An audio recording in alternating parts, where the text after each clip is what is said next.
You ask Tiger to solve. This deals with linear equations with one unknown. The final result is y equals 55. Let's solve it step by step. Group all constants on the right side of the equation.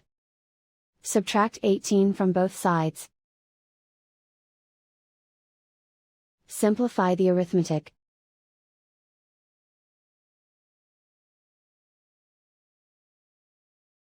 Isolate the y.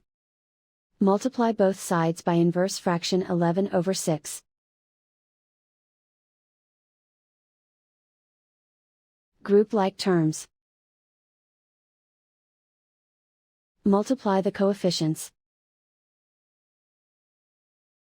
Simplify the fraction.